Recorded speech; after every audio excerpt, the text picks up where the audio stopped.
The views expressed are solely those of the speaker and not necessarily those of Paltalk.com, AVM software, or its advertisers.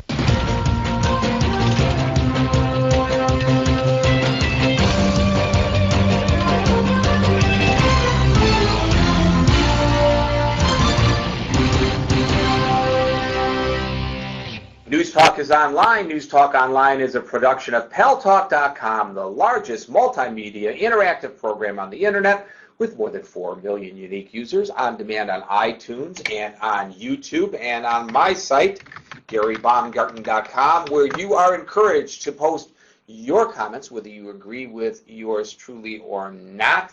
And thanks to our very good friends at CRN Digital Talk Radio, we are syndicated across the United States into 12 million additional households. I am your host, Gary Baumgarten. Welcome to the show. Tomorrow on this show, we're going to have a report from Beijing, from the Olympics. And at 8 o'clock New York time tonight, it's the Pat Cooper Show. So come on back to Paltalk Studio A for that. We're going to talk about the events continuing in Georgia as the big Russian bear lied again. Before we do that, I just want to point out two issues that are really irking me. Very irritated about this.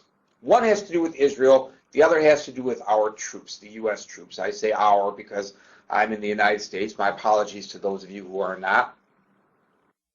The United States is refusing to sell to Israel weapons that Israel believes that it needs in case it is necessary for Israel to attack the Iranian nuclear plant. The United States says it's not in the U.S.'s best interest to sell these to you, Israel. I'm irritated about that because do you want the United States troops in there? Do you want the U.S. to take action against Iran if diplomacy and sanctions fail? Or do you want the Israelis to do it, Mr. President? I don't understand that. For me, I would rather have the Israelis do it, take care of the problem. Israel is the country that's being threatened by Iran, not the United States. Sell them the weapons. The other one really irritates me. Some airlines, according to CNN, are charging U.S. soldiers extra baggage fees to take their military kits with them as they set off for war. Are you kidding me? Now, they can put in an expense account from the trenches of Afghanistan and the deserts of Iraq. Real fine, airlines. Look, either you charge the government directly for this or try to be an American corporation. Try to be a little patriotic and waive the baggage fee. Ridiculous. Some of them are paying up to $100 because that's heavy equipment that they have to take with them to sustain themselves for over a year, to protect themselves, to defend themselves. You've got the contract to transport them. They're not being transported in military aircraft. You know, accommodate them for God's sakes. Don't make these kids, many of them are just kids, pay the baggage. I am irritated about that.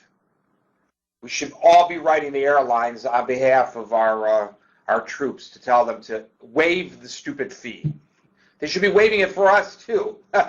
You know, when you get on an airplane, if you check baggage, some of them they charge you to check the baggage. You got to be kidding me. So it's like this. Everybody's stuffing overstuffed bags in the cabin. Pretty stupid, isn't it?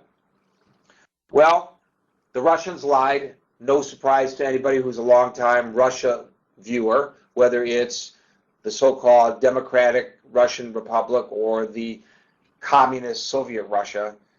Very little difference because Putin, who's supposedly just a figurehead, he's the prime minister, the president is supposed to be running the country, but it's pretty obvious that Putin and his former KGB gang of thugs are the ones who are really running the country. That's obvious.